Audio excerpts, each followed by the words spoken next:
Bienvenidos a la jaula del noob. Prepárate, porque no podrás escapar.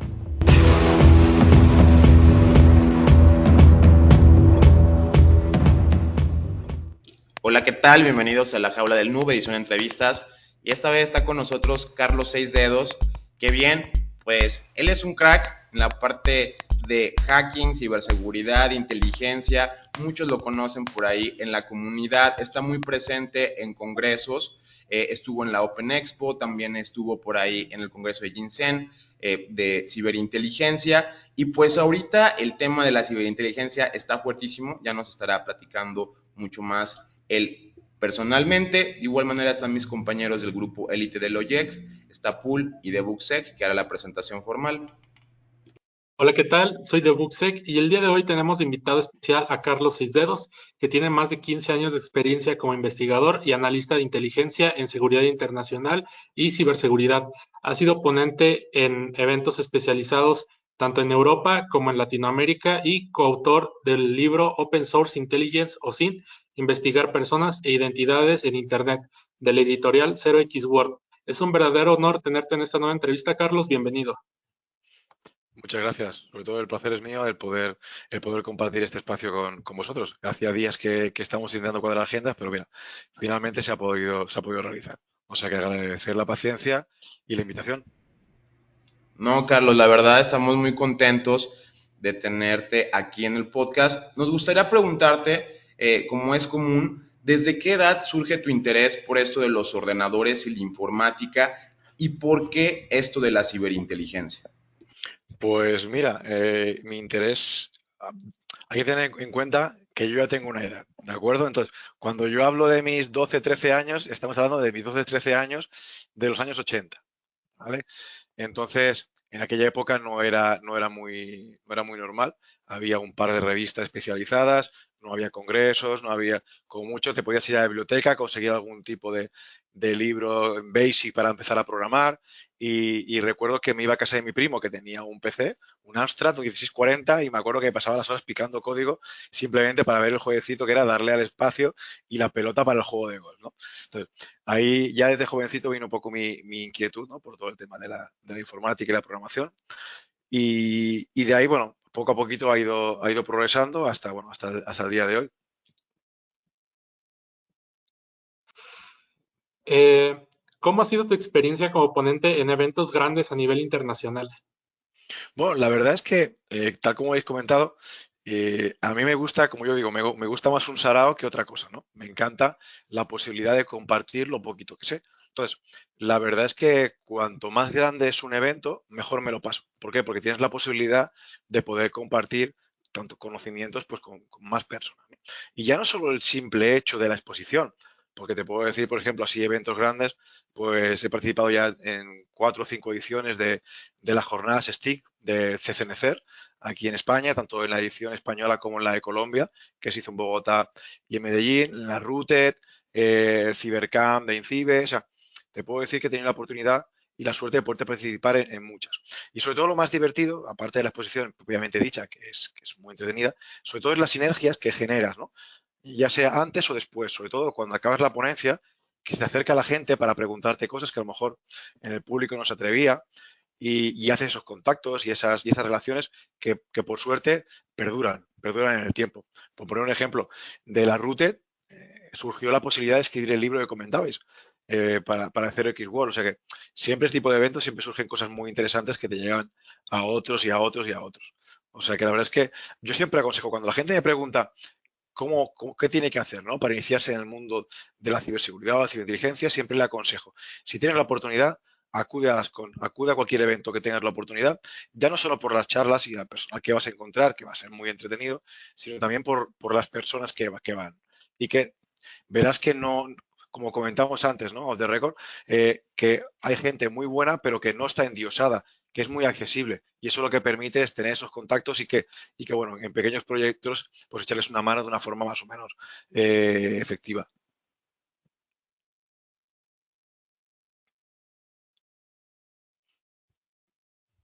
Bien, y en la parte de la sinergia, porque bueno, hemos estado viendo que bien España tiene esto del INCIBE, De hecho, nosotros por aquí como mexicanos no tenemos como un congreso con esa magnitud. Estamos pensando en ir el siguiente año para tomar algunos cursos intensivos de capacitación, etcétera. ¿Cómo podrías considerar que comenzó? Supongo que lograste ver muchos de esos inicios donde el gobierno no les hacía caso y paulatinamente los fue integrando, creando institutos. ¿Qué nos podría recomendar a nosotros en Latinoamérica para que empecemos a hacer esta sinergia y realmente vemos que en España se maneja de una forma ya muy ética, muy formal, las autoridades están enteradas y eso permite inversiones mejores? ¿Qué nos podrías decir al respecto? Aquí en España tienes razón, que ya está un poquito más interiorizado el hecho que la ciberseguridad es un elemento muy importante sobre todo para cualquier tipo de colectivo o para la población.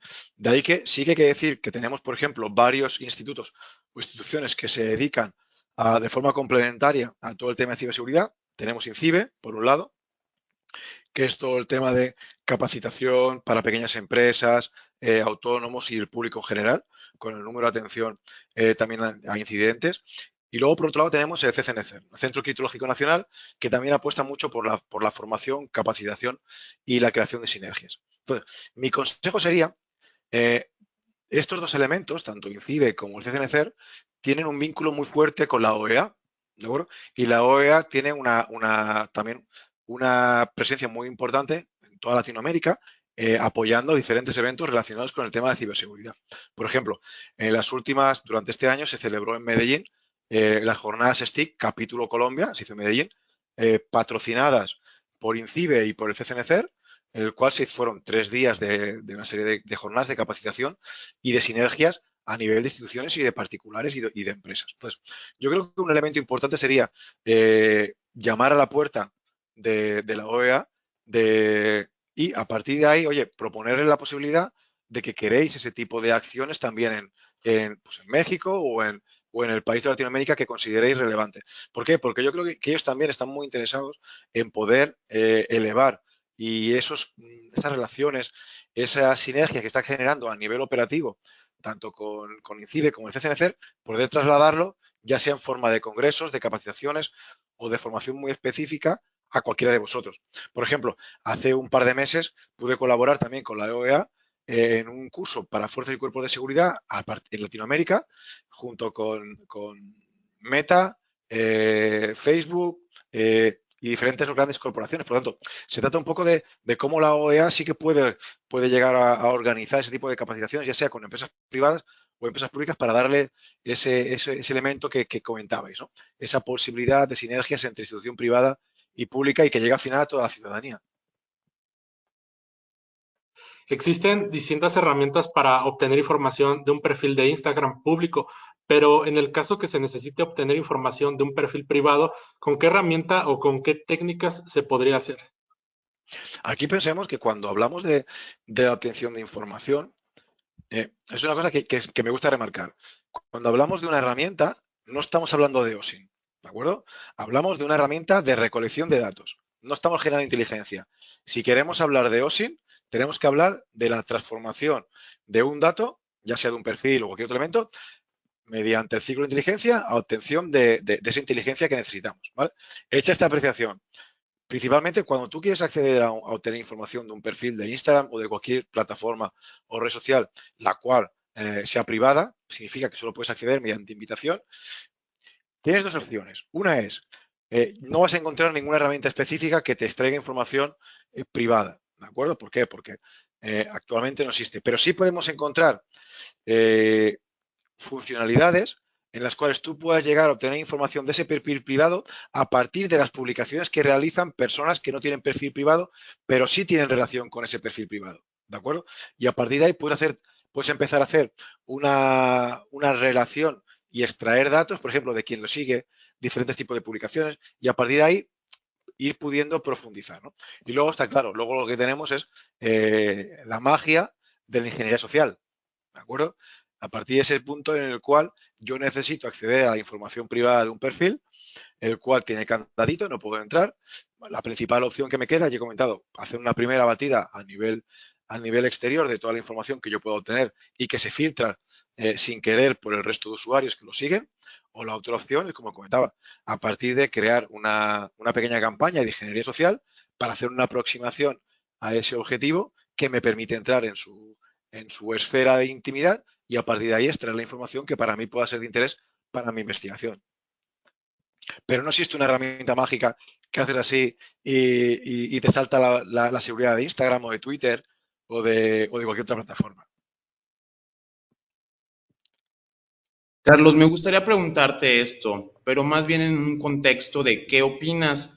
Está aumentando mucho el malware, las criptoestafas. Ciertamente para mí la ciberseguridad hoy en día ya es una industria muy fuerte con muchos jugadores, empresarios, gobiernos, pero parece que no estamos logrando ganar esa curva. En muchos congresos repiten continuamente creo que estamos perdiendo la carrera contra el cibercrimen y los cibercriminales. Sé que no es tan cerrado esta respuesta, pero la gente siempre se pregunta, pues, ¿de dónde nos hackean? O sea, ¿dónde están los hackers? ¿Están en Rusia? Ahorita porque está la guerra se enojaron los rusos y por eso nos están atacando más. ¿O están en la India, están en África? ¿Dónde están estos crackers? Y la segunda que me gustaría comentarte en ese contexto es, ¿qué opinas de qué es un cibercriminal? O sea, ¿qué hace al cibercriminal? Porque ahora vemos una tendencia de gente que quiere hacer daño. ¿Es la oportunidad de robar Bitcoin? ¿La facilidad de que ahora no tengo que agarrar una arma, ir a asaltar a alguien en la calle? ¿Qué está creando una proliferación de estos cibercriminales en la red? Primero de todo, en la primera pregunta, pensemos que el mal es como la energía, ni se crea ni se destruye, se transforma. ¿De acuerdo? Con esto le quiero decir que los nuevos cibercriminales o el aumento que está habiendo de la cibercriminalidad corresponde a varios elementos, ¿no? El primero de todo es, pensemos que está habiendo una transformación de delincuentes tradicionales, o sea, gente que se dedicaba al narcotráfico o que se dedicaba a tráfico de seres humanos o prostitución o cualquier otra actividad ilícita, que ha visto que en la utilización del malware, el ransomware, un campo más en el cual pueda lucrarse. ¿Por qué yo, que me dedico al narcotráfico, no puedo tener también un subgrupo de mi organización criminal que se dedique a subcontratar a operaciones de ransomware, de malware, de phishing, con lo barato que es? ¿De acuerdo? O sea, empecemos así. Tenemos los malos, dicen, vale, yo me dedico al mal. Vale, pero, oye, ¿por qué no puedo dedicarme también al mal cibernético? Pensemos también que la gran mayoría de delitos en el plano físico son los que estamos descubriendo en el plano ciber. No, o sea, no se está inventando nueva criminología, o sea, nuevos crímenes. Pensemos que el secuestro tradicional es el ransomware. Tenemos que la estafa tradicional es el phishing. Podemos obtener aquí, con las nuevas tecnologías, podemos encontrar cosas más específicas, pero no se ha inventado nada nuevo. Entonces, partiendo de ahí, pensemos, tenemos algo muy importante, es lo barato y lo económico que es al cibercriminal. Pongamos un ejemplo del phishing, ¿vale? Hay decenas de aplicaciones que te generan plantillas gratuitas para realizar una campaña de phishing, gratuitas. Antiguamente, si tú querías hacer un ataque, tenías que hacer realmente o desarrollar un software o algún tipo de herramienta específica para hacer un ataque. Hoy en día me voy a Telegram o al GitHub y tengo 50 páginas en las cuales son repositorios de herramientas para, como comentáis, ¿no? Para hacer el mal. Entonces, ya no necesito un desembolso económico ni tener mucho dinero para poder adquirir un gran equipo muy potente para poder realizarlo. Es el primer elemento. Segundo, antiguamente, si yo quería interrumpir que una empresa funcionara, no me quedaba más remedio que ir a esa empresa y ponerle pegamento en la cerradura para que no pudieran abrir la empresa. ¿De acuerdo?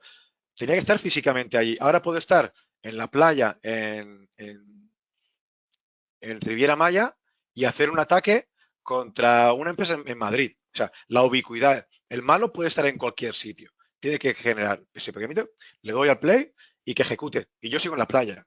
¿Vale?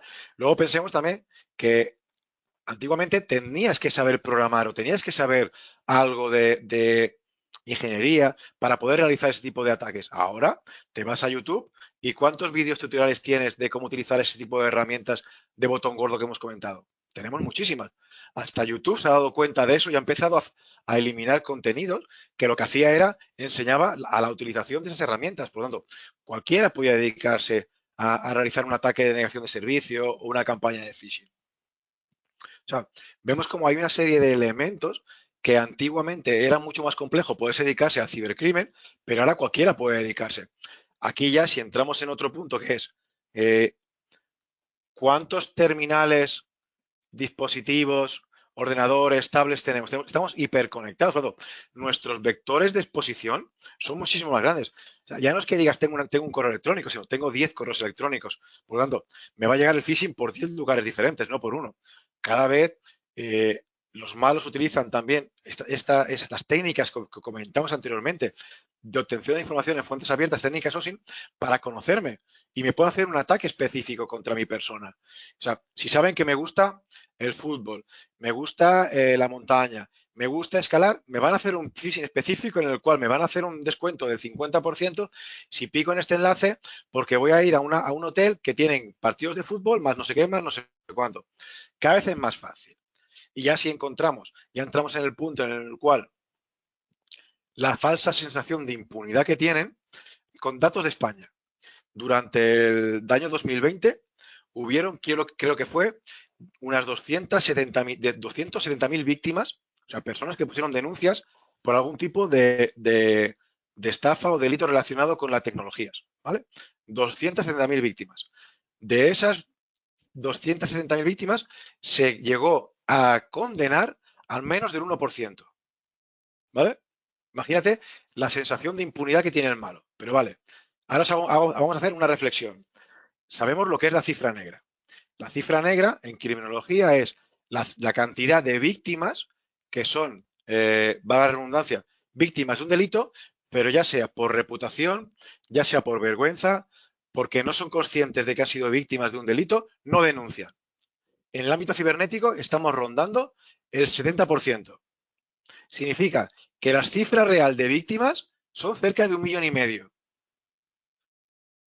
Si tenemos que hacer, si hemos dicho que de 270.000, menos del 1% eran condenados, de ese 1,5 millones, estamos hablando de que uno de cada 0,025 delincuentes son condenados. O sea, tiene una sensación de impunidad brutal, brutal. Y la segunda pregunta ya no me acuerdo. O sea, me hago mayor. Si me puedes repetir la segunda pregunta. No, creo que ibas muy bien. Solamente como de por qué el cibercriminal crees que se haga. Bueno, aquí hay un dicho que a mí me parece muy, muy feo en México, que es la oportunidad hace al ladrón. O sea, básicamente te dicen, no dejes dinero en la mesa porque te lo roban. Yo creo que tiene que ver mucho con eso, pero ¿qué podría pasar en el aspecto cyber? También el Bitcoin, el hecho de que ahora pueden robar carteras pero me gustaría escucharte en la parte de los cibercriminales. Bueno, un poco ya hemos visto anteriormente. Por un lado, por desgracia, ese dicho tiene parte de razón. Si tú sabes que la gente es descuidada, la gente a cualquier correo que le envías le va a dar al clic y va a hacer que de forma muy rápida puedas tener acceso a sus cuentas bancarias para hacer una transferencia. Pues, la gente dice, oye, ¿por qué no voy a intentarlo? Y aparte, como comentamos en el punto anterior, si no me van a pillar. O sea, la sensación que hay, no me van a pillar. O sea, si tú no te metes con una institución importante, no te metes con alguna organización importante o con alguna organización del Estado o con la policía, los recursos, por desgracia, los recursos que se van a implementar en tu investigación van a ser muy pocos. Y si encima resulta que me voy a ir durante una semana a Rusia, a China, a Taiwán, ¿de acuerdo? Y me voy a un cibercafé o a un hotel, desde el hotel donde estoy, y realizo el ataque, yo ya sé que por mucho que la policía de España, México, encuentre mi IP, va a preguntarle a Taiwán, oye, ¿me puedes facilitar información sobre esta IP? Y te va a decir, ¿y tú quién eres? ¿Vale? Entonces, por desgracia, sí que nos encontramos que esa complejidad que hay en las investigaciones hace que los malos pues aprovechen cualquier tipo de circunstancias pues para continuar dedicándose o meterse en esa disciplina, ¿no? Que es la ciberdelincuencia. Y ahí tenemos también otro elemento cada vez más importante, y es que cada vez las nuevas generaciones, ya no hablamos de las nuestras están perdidas. Ya tenemos una edad, hemos ido aprendiendo a golpe de a golpes, ¿vale? Para ir aprendiendo cómo hemos ido evolucionando. Pero las nuevas generaciones que ya nacen con un teléfono debajo del brazo o con un iPad o con un ordenador, no ven esos riesgos que vemos nosotros, ¿vale? Por mucho que hagamos campañas de concienciación, desde pequeñitos se les ha dado un iPad, un teléfono, una tablet, y para ellos era algo normal, ¿vale? De ahí la gran problemática que hay a la hora de concienciar a esos chavales que son las nuevas generaciones para que sean fácilmente, no caigan en las redes de los ciberdelincuentes. Y más pensemos que aquí, en España, con 10, 11, 12 años, ya empiezan a haber asignaturas en el colegio extraescolares voluntarias para enseñarte a ser Instagramer o influencer, pero no hay una asignatura que sea ciberseguridad. O sea, deberían empezar desde pequeñito ya a lo típico que ahora queremos ofrecer a las empresas de concienciación a los trabajadores. ¿Por qué no empezamos ya a ofrecérselos de forma gratuita a los chavales en nuestros colegios, a nuestros hijos? Y eso evitaría y transformaríamos la típica frase de que el usuario es el eslabón más débil a el usuario es la primera barrera contra el cibercriminal. Pensemos que la gran mayoría de ataques o ciberataques acaban entrando por el correo electrónico. ¿Y quién es el culpable de dar al botoncito? El usuario. Por tanto, yo creo que son medidas que se podría hacer para disminuir esa tendencia que comentabas del aumento del cibercrimen o de los cibercriminales. Tenemos muchos seguidores o cinteros y casi siempre nos preguntan de qué manera pueden adentrarse en todo este mundillo de la investigación digital. Sobre todo, mira, una cosa que yo considero que es muy importante es sobre todo el aprender una metodología, ¿de acuerdo? O sea, con eso lo que me comentaba anteriormente. Uno de los motivos que nos animamos a escribir el libro para Chema, para Zero X World, sobre cómo investigar personas en Internet, es sobre todo porque la gente está mal, hay una mala cultura que se asocia OSINT a herramientas, ¿vale? Y OSINT es únicamente es la disciplina, la metodología que nos permite hacer esa transformación del dato de la inteligencia. Esas herramientas solo hacen una fase de extracción. Voy a poner un ejemplo. Imaginemos que yo quiero investigar a un perfil, el de Carlos Sisdedos o cualquier otro, y resulta que tiene diferentes plataformas y tiene cuenta de Twitter, de Instagram, de TikTok, de las que sean. Tengo 5, 6, 7 plataformas, da igual, ¿vale? Para extraer de Twitter utilizaré una herramienta que me dará un formato en TXT y tendré otra carpeta con fotos y vídeos. Para Instagram me dará un CSV y tendré también otra carpeta con fotos y vídeos. Para LinkedIn me dará también un TXT con otro formato diferente y otra carpeta con fotos y vídeos. Para Telegram me generará un Mongo y tendré carpeta de fotos y vídeos, ¿vale? Entonces, ya he utilizado herramientas. Ya tengo toda la información extraída de Carlos Sisdedos, la tengo en 17 carpetas. Ahora, ¿y qué hago con esa información? Ya tengo una herramienta, ¿eh? Ya tengo una herramienta extraído, ¿y ahora qué hago? ¿Cómo analizo esa información? No puedo. O sea, se trata más de conocer una metodología y de ahí un poco, porque aparte, como comentaste anteriormente con el tema de Instagram, yo tengo una herramienta. Ahora de repente, porque pensamos que la gran mayoría de herramientas funcionan por web scraping y ahora resulta que Instagram cambia una coma del código fuente.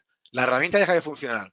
¿Qué pasa? Ya no sé qué hacer. Ya no puedo trabajar con Instagram. Ya me da un ataque, ¿no? No, o sea, hay que utilizar una metodología. Me va a dar igual, es independiente el tipo de herramienta que yo vaya a utilizar. Necesito conocer esa metodología para cualquier plataforma y para cualquier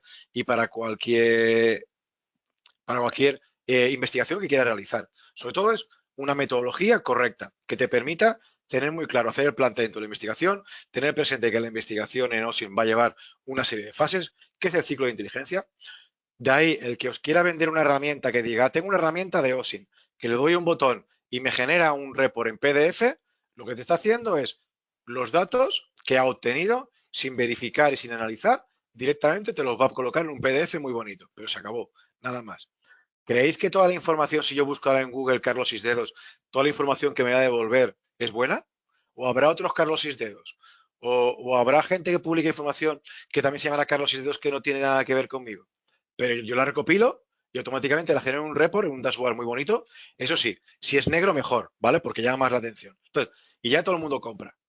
O sea, hay que pensar que es necesaria. La gente que quiera realmente introducirse en el tema de la ciberinteligencia, en el tema de obtención de información en fuentes abiertas, primero de todo, que si tiene la oportunidad de conseguir un libro, yo hablo del mío porque el mío creo que es de los únicos que hay en castellano, y segundo, que explique la metodología. Sí que tienes luego libros de Intertechnics, etcétera, que son recopilación de cientos de herramientas. Pero tú realmente lo que necesitas es saber dónde buscar, cómo buscar, y a partir de ahí buscar la herramienta más adecuada. Entonces, primero eso. Y segundo, si te quieres capacitar, busca profesionales, ¿vale? Que tengan realmente una valía y una experiencia al respecto. No porque te hagan un curso de formación muy económico realmente vas a aprender, porque te puede enseñar a utilizar estas herramientas. Lo digo porque en mi época, cuando estaba Intel Techniques y tenía su página web donde tú podías extraer información de Facebook, no sé si os acordáis, ¿vale? Todo el mundo era buenísimo investigando Facebook, porque iba aprovechando los grafos de Facebook, metía a ver el perfil A y el perfil B, a ver quién tiene en común, y te daba todo el listado y todo el mundo era buenísimo. En cuanto se cerró la página de Intel Techniques, hostia, ya nadie podía investigar Facebook porque nadie se había planteado cuál métodos B o C o D hay para investigar Facebook sin necesidad de utilizar una herramienta muy concreta. Entonces, de eso se trata. Decir, oye, las herramientas están muy bien, me van a ayudar, pero necesito saber metodología, porque si no sé y esa herramienta desaparece, se me acabó la investigación. Totalmente de acuerdo, querido Carlos. ¿Qué La tal? verdad que aquí es que, ¿qué tal?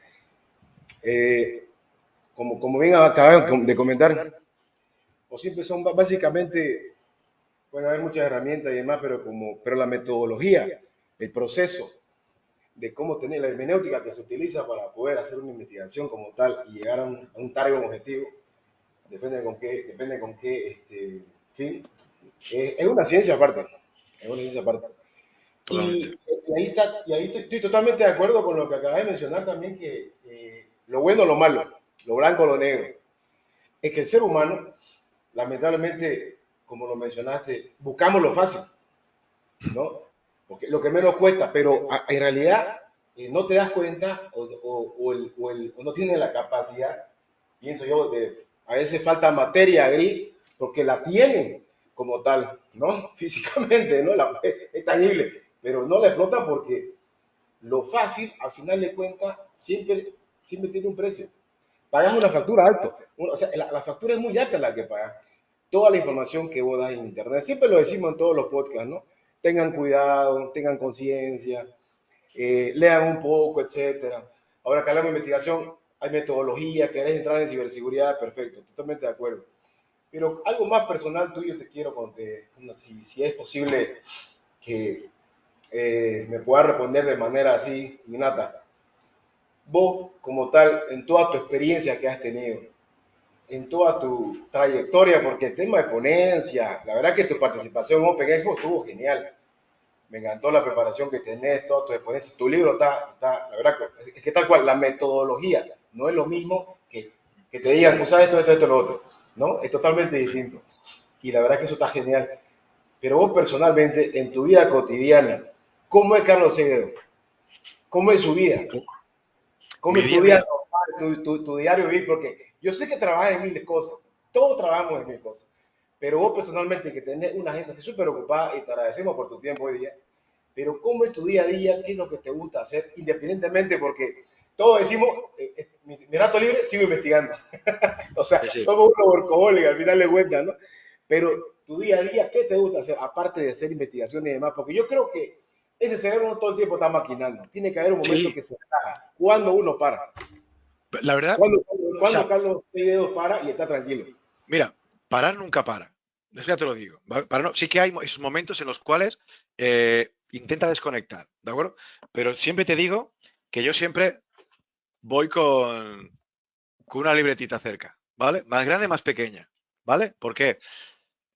Intento siempre, ¿de acuerdo? Por ejemplo, a mí lo que me gustan mucho las series, ¿vale?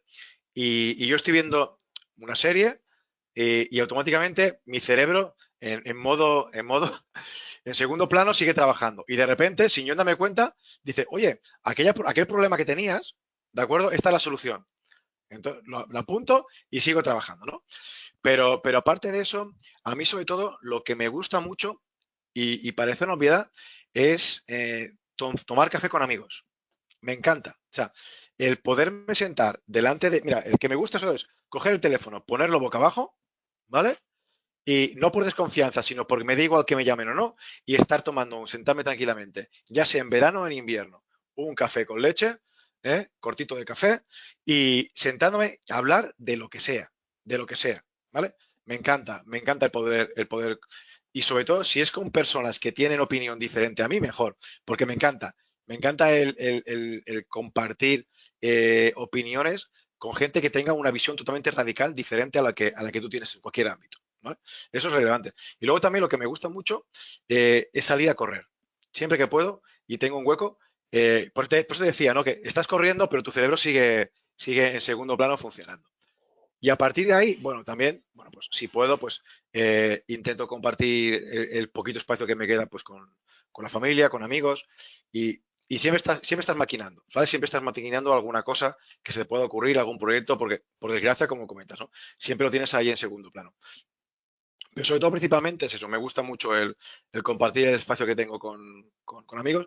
De ahí que siempre que viajo a algún sitio, ya estoy llamando a los amigos que tengo por allí, oye, búscame un hueco para tomar un café, búscame un hueco para tomar un café. Y me paso los ratos que tengo libres tomando un café con uno, con otro y con otro. Pero bueno, es un apartado que considero que las relaciones humanas son muy importantes. Ahora, por ejemplo, en muchas formaciones o charlas, en cuanto preguntas a la gente, sobre todo a la gente más joven, oye, ¿qué entienden por redes sociales? Automáticamente te dicen, no, Facebook, Twitter, Tinder, ¿no? Y realmente yo soy más de Friends, ¿no? Si os acordáis de la serie, que se juntaban todos los amigos alrededor, en el Central Park, se sentaban allí todos los amigos alrededor de un café, charlando y viviendo sus experiencias, ¿no? Entonces, yo creo que es algo muy importante el seguir tejiendo esas relaciones, el seguir tejiendo toda esa comunidad, ¿no? Pensemos que de estos cafés aparecen miles de proyectos. O sea, a partir de un café de estos sale un viaje a Argentina, sale un viaje a Ecuador, sale un viaje a donde sea, ¿no? Un proyecto nuevo, un libro. O sea, yo creo que ese aspecto es muy importante, seguir tejiendo las relaciones humanas. Por lo tanto, Eso que hablas es de algo que seguir intento cuidar. tejiendo, eso la verdad que es interesante. Compadre, te escuché anteriormente, igual que dijiste, aprovechen cada vez que haya oportunidad de poder viajar, porque no es lo mismo ir a dar una exponencia o ir a escucharla. Lo lindo es lo que viene después. Como El acabas de café. decirlo, lo del libro, el café, la cerveza, la charla. Sí. Entonces, eso es súper importante, ¿no? Es lo que siempre también queremos de alguna manera informar a todo el mundo y sobre todo incentivar, ¿no? De poder participar, porque no es lo mismo presencial que virtual. Y eso que siendo nosotros de alguna manera personas virtuales que paramos en ordenadores, a mí me encanta. Yo también tengo esa misma pasión. Creo que de hecho nuestro equipo tenemos la verdad que es lindo tener yo lo llamo como una energía muy fuerte y es linda, ¿no? Porque hay podemos tener diferentes opiniones, pensar diferentes, pero esa es la idea. Porque al final de cuentas hay una sinergia, ¿no? De Total. respeto, de valores, de integridad y sobre todo ¿sabes qué es lo que no? Pasión. Y cada vez que conversamos con alguien, veo pasión cuando hablas. Te das cuenta que te hice una pregunta y me dijiste, me encantan los amigos todos, pero seguir investigando. Con mi libreta. Sí, sí, sí. Es como Piensa, así, él piensa para que con su carne y también. Charla con uno y él está con la carne, siempre está leyendo algo, o yo también estoy leyendo algo, de book igual. Es que eso es nuestro diario vivir, y si te das cuenta, porque el otro día, si yo te pregunto, ¿de dónde te vienen ideas geniales? Es que es de lo más banal. Ahorita, por ejemplo, estamos conversando. Yo te sí, puedo plantear, por ejemplo, a ver, ¿qué pensáis de los sistemas cognitivos y la ciberinteligencia? Yo tengo opiniones, todos tenemos opiniones y podemos ponerlo ahorita en una mesa y conversémoslo. Mientras yo estoy tomando un café y estamos tomando un café virtual. Comentando un poquito de eso, de repente sale algo genial también de acá. Bueno, incluso en muchas ocasiones estás hablando de cualquier otro tema y de repente dice algo y dices, espera, y te lo apuntas porque dices, oye, hostia, es un tema que puede ser interesante para poder trabajar aquí. Oye, y sobre lo que comentas tú de esas sinergias. La gente no entiende, me toma por loco, cuando hago, para dar una conferencia de 20 minutos en Colombia, hago 12 horas de viaje, estoy un día y hago 12 horas de vuelta. La gente no entiende que ese esfuerzo merece la pena.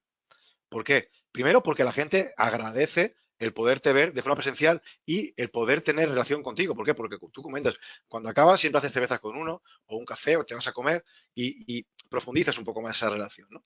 Y que aparte que merece la pena. Hemos pasado, yo por suerte, hemos pasado toda la pandemia en la cual ha habido un incremento a nivel de charlas virtuales y que está muy bien, ¿eh? Considero que ha sido una evolución a la hora de democratizar un poco el conocimiento, ¿vale? Pudiendo llegar a cualquier lugar del mundo. Pero yo soy de los que he tenido la oportunidad y la suerte de incluso en pandemia seguir viajando, ¿vale? Entonces, claro, hay compañeros que me dicen ahora, ay, qué bien, 2 años, 3 años sin viajar. Yo he tenido la suerte de no dejar de viajar. Yo en plena pandemia viajaba a Colombia. O sea, he podido disfrutar con las medidas oportunas, por suerte he ido esquivando el bicho, ¿no? Pero yo creo que merece la pena. Merece la pena esos esfuerzos y también merece la pena que los asistentes también valoran el esfuerzo, ¿no? Que hacen los ponentes para realizar esos viajes, preparar sus charlas que sean diferentes para cada congreso. Yo creo que es un elemento muy importante el tener presente. Por eso digo siempre, recomendaba antes, siempre que tenga la gente la oportunidad de poder asistir a estas charlas, que asista. Que asista porque merece la pena, porque la gente, por muy importante que se crea que son, realmente somos todos humanos. Y a todos al final, cuando alguien viene a preguntarnos o a pedir un dato o hacernos cualquier tipo de aclaración, oye, nos encanta también hablar con la gente y compartir esos momentos. Que la gente no tenga miedo. A veces parece como que vas a una charla y la gente no se atreve a acercarse a ti. No mordemos, ¿de acuerdo? Porque por muchas charlas que salgamos o salgamos en televisión o en empresas, no mordemos. O sea, que la gente no tenga miedo a acercarse a nosotros y preguntarnos y consultarnos o hacer el tipo de acción que quieran. O sea, en ese aspecto que lo tengan muy bien. Bien, Carlos, a mí me gustaría preguntarte de la parte de las investigaciones. Algunas veces se acercan a la organización a pedir alguna investigación o SINT. Siempre tratamos de delimitar un poco qué investigaciones son posibles, qué investigaciones no son posibles. No falta la típica persona que llega y quiero toda la información de este teléfono. ¿Y qué tienes? Solo tengo el nombre, ni siquiera tengo el número de la persona. Y es de cómo voy a buscar eso. O sea, o fíjate, nada más tengo este nick y quiero que me pase su dirección. Claro que algunas veces se puede con técnicas OSINT, pero las personas a veces no logran definir a veces como un alcance real. Yo lo podría llamar divagar o una falsa sensación de la información. Nos ven como una especie de James Bond que tiene acceso a un macrocomputador cuántico donde le escribes algo y, a ver, investígame tal dato, investígame un teléfono, pero quiero ir un poco más allá de ello.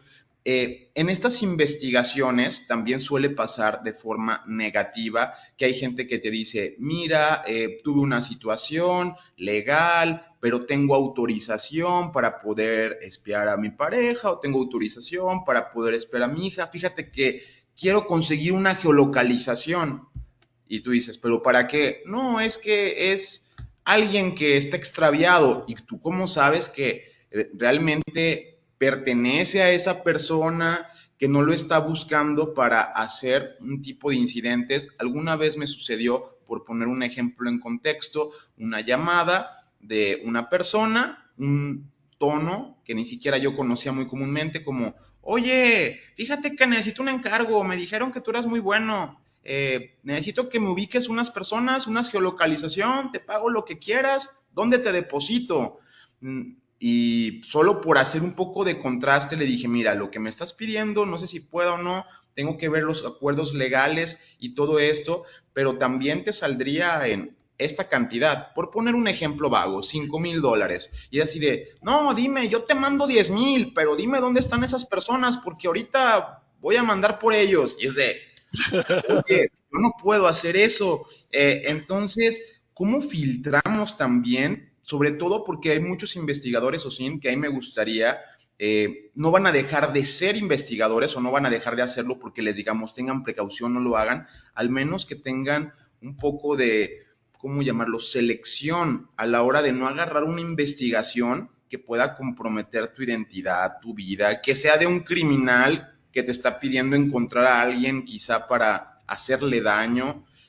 ¿Cómo nos libramos un poquito de eso como investigadores? Claro, aquí el principal eje para librarnos de ese tipo es la línea, ¿no? La famosa línea roja, ¿vale? Que decimos que es el bien y el mal, ¿de acuerdo? Legal e ilegal. Entonces, lo que me están pidiendo es alguna cosa, alguna acción que tiene posibilidades de ser considerada ilegal. Sí, pues automáticamente no se lleva a cabo. Sobre todo, ya no por es probable que detrás de esa petición pudiera haber una buena intención por parte de un padre, por parte, ¿de acuerdo?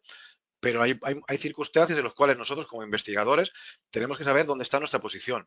Entonces, sí que sé que hay gente que le da igual, esa línea roja le da igual, pero ¿qué pasa? Luego llega problemas en los cuales se ven envueltos en investigaciones o se ven envueltos en detenciones. ¿Por qué? Porque han infringido la ley para llegar a un objetivo. Hay que tener muy claro que, sobre todo por dos motivos, ¿eh? El primero es que cuando hacemos cualquier tipo de investigación, eh, lo normal o lo tradicional es que luego que se pueda replicar en el caso de que sea necesario delante de un juzgado, delante de un proceso judicial, ¿vale? Entonces, ¿qué pasa? Si yo cometo actos ilegales, actos irregulares, no voy a poder replicar esa forma de proceder o de trabajar delante de un juzgado, delante de un... ¿Vale? Eso por un lado. Y por otro lado, como comentaba, y lo más importante, tenemos que tener presente que la función de investigador no es realizar acciones ilegales, ¿vale? Es tan sencillo. En este caso, por ejemplo, el ejemplo que tú ponías, ¿no? Si por mucho que te paguen, si yo voy a ayudar a localizar a 3 personas, pero sé que van a mandar a alguien para mandarlos a la cuneta, bueno, pues igual habría que declinar el encargo. Seguramente habrá gente que lo acepte, ¿eh? Por 10, por 5 y por 7. Pero yo, desde mi punto de vista, a mí también cuando me han hecho encargos de dudosa, porque piensa que no siempre puedes comprobar toda la información, por lo que comentas tú, una llamada de teléfono, un correo, un mensaje directo, no siempre tiene la facilidad de poder contrastar esa información. Por lo tanto, yo en este caso declino siempre, agradezco la oportunidad, pero por motivos ahora mismo de saturación de trabajo no puedo llevar a cabo ese encargo y lo dejo ahí. Por dos motivos. Primero, porque si resulta que el que te hace el encargo es un malo muy malo, tampoco me interesa llevarme mal con él. ¿De acuerdo? Entonces, se trata un poco de ponderar, ser políticamente correcto y las circunstancias o investigaciones que tú consideres que pueden ir en contra de la legalidad, o lo comentabas tú, ¿no? Que pudiera en un momento determinado ir contra tu integridad, bueno, pues la dejamos aparte. Muchos cibercriminales utilizan VPN o proxy para ser anónimos, perdón. ¿Cómo se podría desanonimizarlos? Bueno, pensemos que en función de cada investigación hay una figura que no hemos comentado hasta ahora, que va de la mano de la obtención de información en fuentes abiertas, de las técnicas OSINT, que es el Virtual Huming. ¿De acuerdo? Cuando hablamos de Virtual Huming, estamos hablando del Huming tradicional, que es la obtención de información de fuentes humanas, lo que sería el policía con su confidente o un espía con su fuente de información, pero en el ámbito ciber. ¿Vale? Y en ese caso, ¿qué tenemos? Tenemos que obtener información de entidades virtuales, pueden ser su identidad real o no, en el ciberespacio. A partir de ahí necesitamos generar nuestra propia identidad virtual, ¿vale? Nuestro avatar, que nos va a permitir interaccionar con los malos e ir extrayendo información, ¿vale? Eso lo digo porque de forma paralela a medidas técnicas que yo pueda llevar a cabo para intentar desanonimizar a un perfil, ya sea mediante balizas digitales u otros procedimientos que nos permitan conseguir pues, esos datos, ya sea de perfil, ya sea de una IP real, etcétera, ¿vale? Paralelamente, yo puedo hacer mis gestiones a nivel de ingeniería social mediante las técnicas de ciberhuming, que muy probablemente me van a dar mejores resultados que las medidas técnicas de querer extraer la IP mediante una VPN de un proxy. Por lo tanto, yo creo que también es muy importante que la gente tiene que entender que, aparte de que comentamos anteriormente que el OSINT es un arte, ¿vale? Es una metodología, es un arte, tiene que ir siempre de la mano, al menos en mi experiencia, del Virtual Looming. Es la otra metodología, otra ciencia que tendría que ir de la mano para cual nos pueda complementar toda la obtención de información, ya no únicamente de forma automatizada o manual, sino también porque podemos ir un poquito más allá a la hora de interaccionar. Por ejemplo, yo tengo un perfil en el cual quiero saber de qué zona puede estar o en qué zona pueda vivir, y aparte, o de dónde pueda ser, o dónde es oriundo, y aparte de obtener la VPN, por ejemplo, intentar extraer mediante balizas digitales su IP real, podría intentar extraer a partir de conversaciones, palabras, hacer un análisis sintáctico para poder extraer de dónde es, por ejemplo, según de la forma en la cual escribe, ¿vale? Entonces, son procedimientos que tendrían que ir de la mano, que dan mucha más importancia quizás de la parte técnica para obtener esa información. De ahí el hecho de que yo puedo tener una herramienta en un momento determinado, ¿no? Como cuando había aquellas plataformas que de Cloudflare te extraían la IP que estaba detrás, pero cuando deja de funcionar, necesito un plan B, ¿vale? Y en este caso, bueno, pues serían las técnicas de Virtual Looming junto a ingeniería social. La verdad que sí, no, es que esa parte de la investigación al humano como tal, yo creo que hasta es, bueno, es como la old school, porque básicamente estudiar a una persona y demás, porque normalmente virtualmente o digitalmente no puede existir. ¿Cómo llegas a él? Con conferencias, con charlas, de una manera, ver la manera de acercarse, ¿no? Correcto. De a poquito, de pasito, como dicen, ¿no? Hasta que llegas y puedes también obtener cierta clase de información, ¿no? La verdad que eso es muy bueno. Querido Carlos, ahora quería comentarte algo. Me gustó tu participación en el Open Expo. Solo te voy a decir el título. En ciberestafa, la historia nunca acabará. Blanqueo de capitales, etcétera. ¿Qué pensaba al respecto? ¿Cómo está esto hoy por hoy? ¿Cómo se está manejando? ¿Cómo es que lamentablemente es como decían, justamente conversamos con Juan Carlos Galindo, la verdad que fue espectacular la charla que tuvimos con él, muy entretenida, excelente persona, y nos dejó claro muchos temas, ¿no? Que la verdad que uno como cuando está metido en el tema binario, se olvida de ciertos temas, ¿no? No que nos olvidamos simplemente que, por ejemplo, en su trabajo que él nos comentaba, mi trabajo es hacer entender al juez qué significa un phishing, por ejemplo, ¿no? Y ahora que con el cibercrimen que ha crecido bastante, como lo acaba de mencionar, los malos, lamentablemente son más. Y siempre hay quienes lo fácil y no tiene nada que ver solamente que lo hacen en una computadora, ¿no? Pero ¿qué nos puede comentar al respecto sobre ello? Piensa que es importante, sobre todo, como comentaba anteriormente, si nuestra investigación va a ir enfocada a un tribunal, de acuerdo, a un juez, pensemos que aparte de obtener las evidencias, ya sea para acusar o para salvar a nuestro cliente, ¿de acuerdo? Pensemos que podemos estar tanto en un lado como en otro.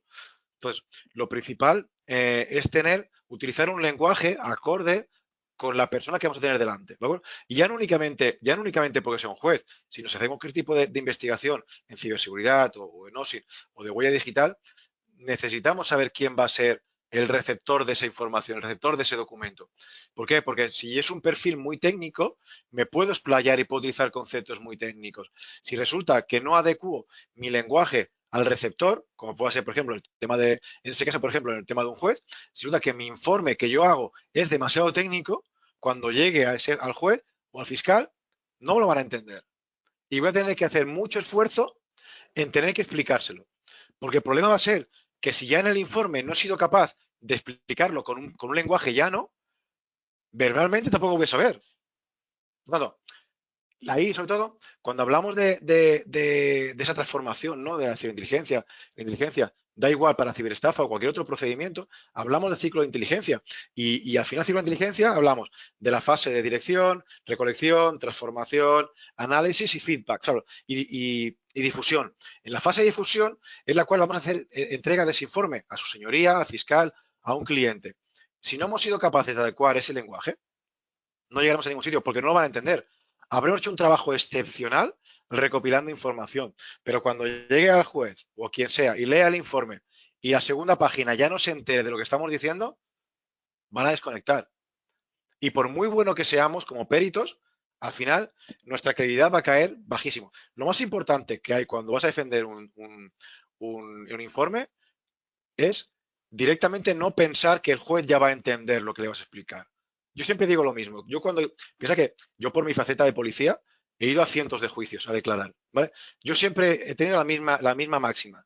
Cuando yo hablo juez o hablo con el fiscal o a la defensa, depende de las preguntas que me haga, siempre intento explicárselo como si lo explicara a mi madre. O sea, intento explicarle un lenguaje que lo entienda mi madre. Si mi madre lo entiende, ese juez y ese fiscal lo van a entender. Prefiero que piensen que está explicando a muy bajo nivel que no que piensen, porque ¿sabes qué pasa? Hay muchas ocasiones que cuando vas como perito o alguien va como perito intenta utilizar un lenguaje grandilocuente, ¿no? Explicar con palabras muy grandes y muy bonitas y al final lo que pasa es que el interlocutor no lo entiende, ¿vale? Entonces, yo puedo utilizar un lenguaje muy técnico para explicar qué es un phishing, no, porque resulta que, o puedo explicar, mire señoría, un phishing es la estafa tradicional de toda la vida, en el cual intentan engañarlo mediante, ¿vale? O puedo explicar, no, un phishing realmente es la suplantación a partir del clonado de una página web, de una organización. Estoy diciendo lo mismo, ¿eh? Diferente lenguaje. Habrá quien entienda los dos y habrá quien entienda solo uno. Entonces, lo más importante en estos casos es adecuar el lenguaje. Si no adecuo el lenguaje, el trabajo que hemos hecho no vale para nada. Bien, Carlos, pues tenemos muchas preguntas, pero ya se nos va a empezar a acabar el tiempo. Yo sin duda, cuando empecé a esto de los SINT, porque yo lo venía haciendo ya desde antes como parte de mi trabajo de ciberseguridad, no había libros. Un par de libros que vi, pues ciertamente eran de italianos, de hecho me los compré en italiano, pero eran también muy vagos, hablaban como de tener esos pequeños fuentes de recopilación de información y el tuyo está muy bueno, también para que vayan a adquirirlo, a los que gusten, está a un precio muy accesible en Serio Keyword, pero a mí me gustaría preguntarte ese punto. Yo en un futuro espero lograrlo y concretar el hacer mi libro, pero ¿qué va de ello y desde cuándo tuviste quizá ilusión? Porque hay que dar a entender que también a veces un libro es un trabajo, puede ser una idea que a lo mejor se te presentó hace mucho tiempo y poco a poco fuiste recopilando y pudiéndola lograr. O a lo mejor fue muy espontáneo y dijiste, me siento a ello, lo tengo en una semana, ya aquí está mi trabajo, pero nos gustaría saber desde cuándo te imaginaste el hacer el libro y el proceso un poco que llevó a tenerlo físico. Y no solo eso, ahora la satisfacción de que cualquier persona lo pueda adquirir alrededor del globo. Pues mira, empiezo por la parte final. Sobre todo, lo más importante para mí es la satisfacción que tengo cuando veo mucha gente que empieza la temática o como tú comentas, pensemos que OSINT no es algo nuevo, ahora está de moda, ¿vale? Pero OSINT lleva 50 años funcionando, o sea, 70 años funcionando. La policía, el ejército, los servicios de inteligencia utilizan OSINT desde hace muchos años. Ahora parece que está de moda. Igual que hace unos años era blockchain, pues ahora parece que si no hablas de OSINT no eres nadie, ¿no? Entonces, yo creo que es importante tener presente que hay mucha gente que venía haciendo ese trabajo de recopilación de información, como tú comentabas, quizás sin tener clara esa metodología, pero utilizándola de forma encubierta. Entonces, hay mucha gente que ha seguido ese procedimiento. Pues el libro, si te soy la verdad, no era un tema que tuviese en mente y como comenté anteriormente, hablando en una cena de la RUTE, aquí en RUTE es una de las conferencias aquí en España más importantes, pues nos invitaron a dar una ponencia y en esa ponencia se me acercó Pablo González, que estuvo aquí hace unos días también dando una charla y me propuso escribir un libro sobre OSINT. Entonces, y en ese momento estaba con Vicente y Vicente era reacio. No, tengo mucho trabajo. Y yo le dije a Pablo, tú no te preocupes que nosotros escribimos el libro, ¿vale? Y así vino, fue algo improvisado, algo que nos surgió y que vimos que realmente merecía la pena. Y ahí sí que al principio, los primeros días sí que venía un poco cuál era el planteamiento, ¿no? Seguir un poco el estilo de Intel Techniques, de recopilación de herramientas, pero pensamos que no. Pensamos que no porque está muy bien, ya el libro Intel Techniques es Intel Techniques, ya lo tienes. da igual si está en inglés o no, únicamente son recopilación de links, de herramientas, y pensamos que sería muy interesante el hacer un libro que ayudara a esa gente que quiere empezar desde el principio, de los inicios, y no quizás, y es un poco también, y lo hemos comentado anteriormente, quizás el tema de que se está virtuando un poco el tema de OSINT con la utilización de herramientas es porque hay congresos en los cuales cuando vienen ponentes y ponen títulos muy grandes, ¿no? Donde aparece la palabra OSINT, al final únicamente son herramientas. No hay metodología, no hay inteligencia. O sea, si hay OSINT, tiene que haber inteligencia. Si no hay inteligencia, no es OSINT, ¿no? Entonces pensamos que podría ser interesante de esa gente que está iniciándose en el proyecto y en la formación, que tuviese una guía que le pudiera ayudar para ver cuáles son los pasos que necesita para hacer esa transformación. Da igual el ámbito, ¿eh?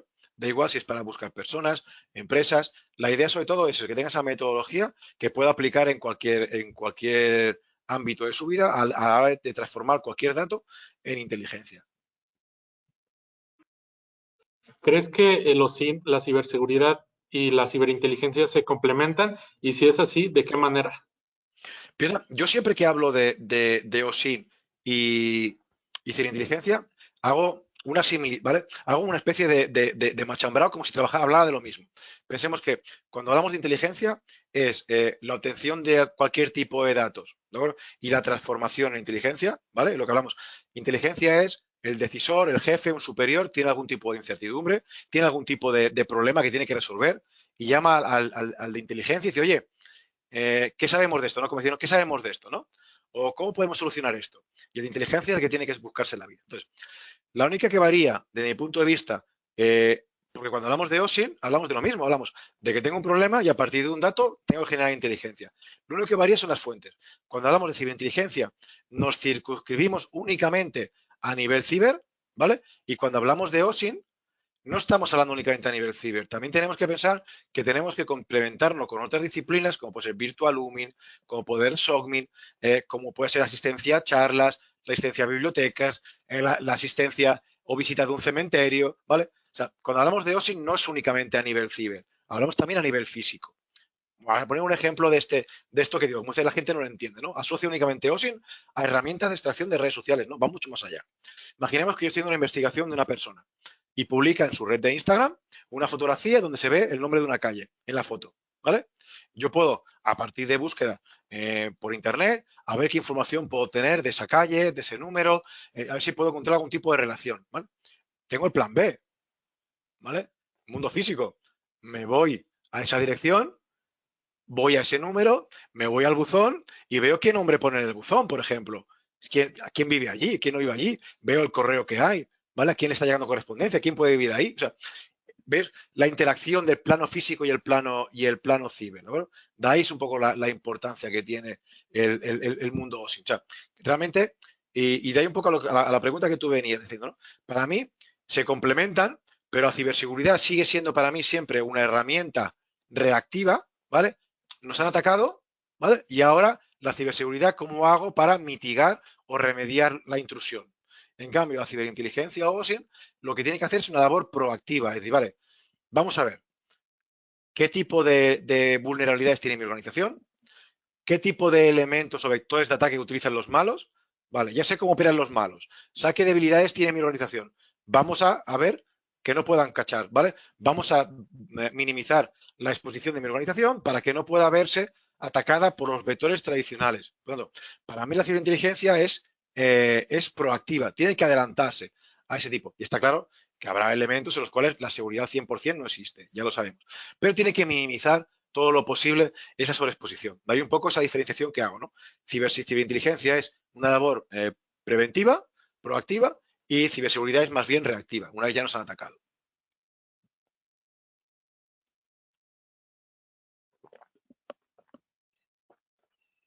Es correcto. La verdad que está súper claro, súper claro. Este era ese concepto que nos acaba de dar, reactivo, la verdad que totalmente de acuerdo. Está súper claro esto. De hecho, es como bien comentar, todos estos congresos que dan y demás, se confunde mucho esa palabra, se confunde bastante, ¿no? Bueno, así súper cortito, metaverso, blockchain, edge computing, ¿no?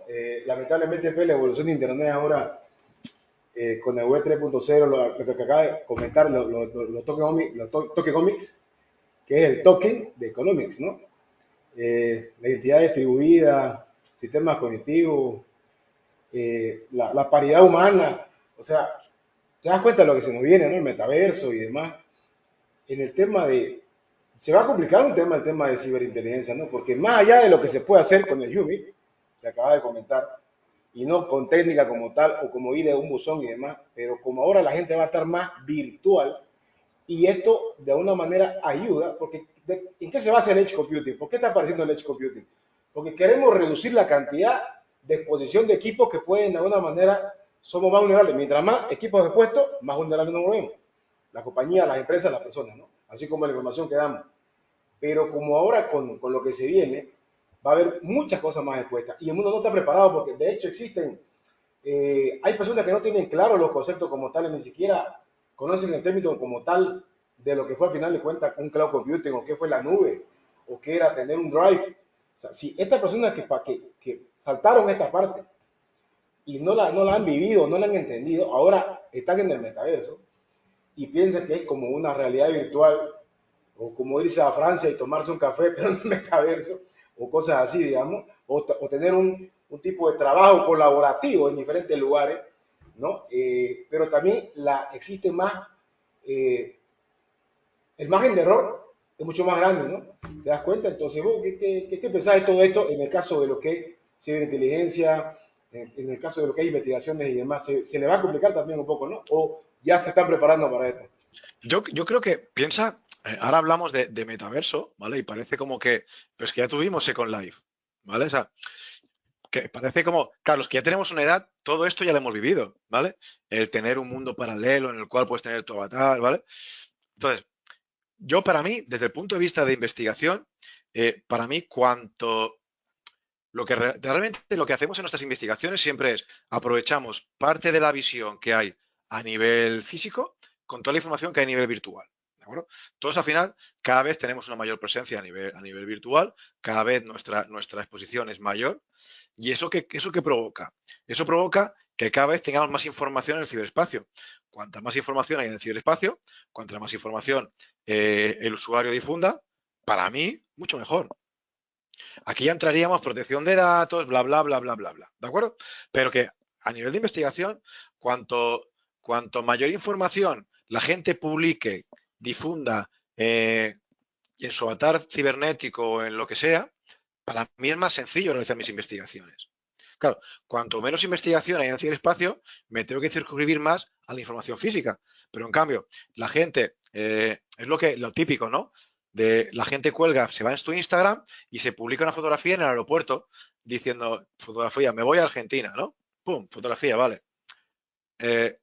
Tú no irás por la calle diciéndole a la gente, señor, que voy a Argentina, señor, que voy a Argentina, que voy para el aeropuerto, por si quieren robarme, ¿vale? Entonces, cada vez tenemos una mayor necesidad de utilización de redes sociales, ahora metaverso, Instagram, cualquier tipo de aplicación.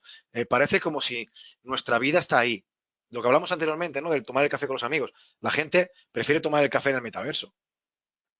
Bueno, vale, pero toda esa información que tú estás difundiendo, que tú estás exponiendo, a mí me facilita el trabajo. ¿Por qué? Porque por mucho que tú creas que estás creando un avatar eh, totalmente aislado, es imposible. Tenemos sesgo, tenemos costumbres, tenemos una serie de hábitos que vamos a replicarlos en el metaverso. Metaverso o cualquier plataforma. De ahí viene lo que comentaba, ¿no? El cómo puedo coger e identificar a una persona. Yo he investigaciones en las cuales no he podido identificar quién está detrás de un avatar como tal, pero he podido decir, no sé quién está detrás de este avatar, pero el que escribe igual que este señor.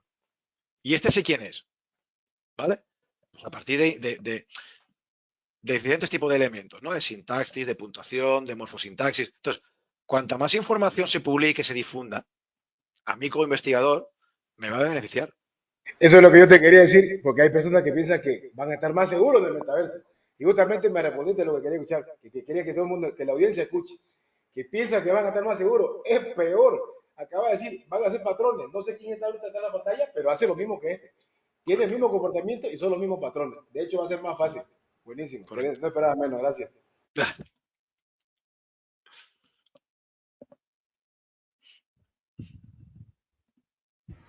Bien, Rama, ¿estás por ahí? Sí, por aquí estoy.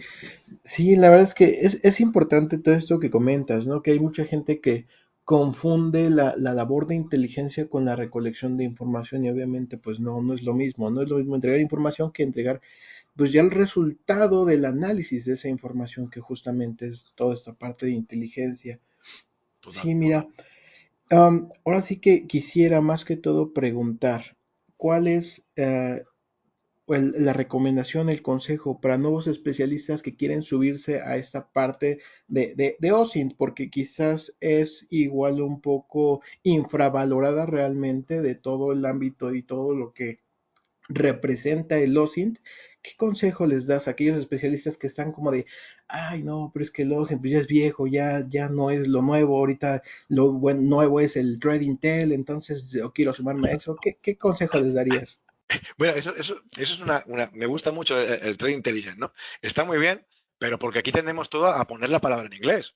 Pero la inteligencia de amenazas es inteligencia de toda la vida. O sea, llámale inteligencia de amenazas como inteligencia de lo que te dé la gana. O sea, al final cuando estamos hablando de inteligencia es inteligencia. Me da igual el prefijo o el sufijo que le pongas, ¿vale? Entonces, que mola mucho más decir, ¿de qué trabajas? No, yo soy analista de Threat Intelligence. Mola mucho más que decir que soy ciberanalista de inteligencia. Bueno, vale, sí. Pero pensemos que al final vamos a morir a lo mismo. Vamos a morir a la inteligencia tradicional de toda la vida. O sea, aquí no estamos inventando la rueda. ¿De acuerdo? La inteligencia es transformar un dato en información procesable y a partir de ahí la analizamos. ¿Y para qué? Para que hacemos un producto entregable oportuno en tiempo y necesario para que un decisor, un jefe o un superior ayudarle a tomar una decisión, sea si contrata a una persona o no, sea si tiene que tomar más medidas de seguridad, sea si se separa de su mujer porque está siendo infiel o no. Da igual el ámbito. Al final el cliente tiene unas necesidades, tiene una disyuntiva en la cual tiene que tomar una decisión y la analista de inteligencia tiene que ayudarle. Entonces, cuando hablamos de Threat Intelligence y lo único que estamos hablando, la gente lo que cree es que está buscando inteligencia de amenazas y lo único que ves se va a Mitre y ver, a ver, vale, este ha hecho esto, vale, eso no es inteligencia. Y sé que mucha gente se me va a tirar encima, pero eso no es inteligencia. Inteligencia es mucho más. Inteligencia es, y toda esa gente que quiere dedicarse es que piense que es el futuro. Pensemos que en cualquier investigación tradicional, el 80% de la información con la cual vamos a trabajar va a ser obtenida de fuentes abiertas. El 80%. El resto será alguna plataforma específica, pero incluso las plataformas de pago son fuentes abiertas. Que no nos olvidemos. O sea, cuando hablamos de OSINT, no es gratuito. O sea, OSINT es Open Source Intelligence, es obtención de información en fuentes abiertas para obtención de inteligencia. Pero no significa que tenga que ser fuentes gratuitas. ¿Vale? Cualquier fuente de pago que te está pasando indicadores de compromiso es OSINT. Llamémosle de lo que queramos, pero acaba siendo OSINT. Entonces, a esa gente que quiera, sobre todo, que coja bien la base, ¿de acuerdo? Que entienda qué es la inteligencia, que entienda qué es la ciberinteligencia, que hay una metodología que al final tiene que aplicar el ciclo de inteligencia, porque mira, pues voy a poner un ejemplo. Hace 3 semanas, creo que fue, en León se celebró el Summer Bootcamp, ¿vale? Organizado por INCIBE y la OEA, entre otros organizadores. Yo tuve la oportunidad de asistir como alumno y como docente, ¿vale? Para hablar de la figura de agente encubierto digital y tal. Bueno, pues la gran mayoría de información, hay varios tracks. Está para policías, para personal de CSIR, para policy makers. Vale. Solo comentaros que en todos los tracks había unidades específicas de la obtención de información en fuentes abiertas, tanto en CSIR como en policy makers. ¿Por qué? Porque se le da cada vez más importancia. No es algo que diga, esto es viejo, no, al contrario, cada vez se le da más importancia, porque se está dando cuenta de la gran cantidad de información que regalamos a las diferentes plataformas y que por qué nosotros como usuarios o investigadores no podemos aprovechar. Entonces, que se olviden de que es algo que no está de moda, que es algo que ahora está de moda puntualmente, pero que va a seguir durante mucho tiempo. Y sobre todo eso, que cojan algún tipo de formación, libro como el nuestro, cualquiera, que le ayude en esa metodología. ¿Por qué? Porque le va a servir para cualquier tipo de ámbito. Inteligencia de amenazas, para detectives o para cualquier otro aspecto. Bien, Carlos, pues muchísimas gracias. Ya nos deberíamos de ir, pero aprovechando que estás por aquí, te quiero hacer una última consulta que creo que puede generar mucho en la audiencia. Lo que es el cibercrimen realmente está evolucionando bastante. A mí me gusta generar este tipo de conciencia global en lo que podría llegar a suceder. ¿A qué me refiero? Si nos lo seguimos tomando a la ligera, si las personas piensan que esto es algo de... La ciberseguridad es algo de relleno. O sea, yo no lo necesito, es como un extra para gente rica. Solamente si tienes mucho dinero, pones guardias en la puerta. Si no, nadie va a venir por ello. Pero, ¿qué podría pasar si no nos ponemos las pilas, la fuerza pública, la policía cibernética, las diferentes unidades de inteligencia o investigadores alrededor del mundo para combatir a estos cibercriminales cuando todavía están en el crimen y no en el terrorismo? ¿Cómo lo ves si esto se escala? Yo creo que aquí hay una cosa que es cada vez más importante. Por un lado, congresos como el Cyberbootcamp que comentamos en León, que aglutinaba tanto a policías, servicio de inteligencia y policymakers, ¿no? a nivel de Latinoamérica y España, ya da un poco la concepción que a nivel internacional se tiene esa idea de que es necesario trabajar de forma global, ¿vale? Pensemos que el malo está atacando a España, pero está en México. Necesito que haya una coordinación efectiva con México a la hora de realizar una investigación, ¿vale? Ya sea mediante Interpol, mediante cualquier otro mecanismo, ¿vale? Pero entonces, ahora, importante, ¿vale? Pensemos que, ¿dónde vamos a morir siempre que realizamos cualquier tipo de investigación? Acabamos muriendo a las grandes corporaciones. Facebook, Instagram, Google, ¿vale? Al final acabamos muriendo en ellos. ¿Por qué? Porque son ellos los que al final, mediante su plataforma, de una forma directa o indirecta, ya sea porque han utilizado una cuenta de Gmail, ya sea porque han utilizado una cuenta de Instagram para estafar, ya sea porque han utilizado para el tema de la estafa de criptomonedas, han suplantado identidades en Twitter, ¿vale? Entonces, al final, lo que necesitamos es, aparte de una gran concienciación a nivel global, a nivel de corporaciones, a nivel de administraciones, de que es necesario esas sinergias a nivel de países, también es necesario hacer efectiva y hacer cómplice también a las grandes corporaciones, como comentaba, ¿no? Meta, Google, Twitter. ¿Para qué? Para que ayuden contra el cibercrimen.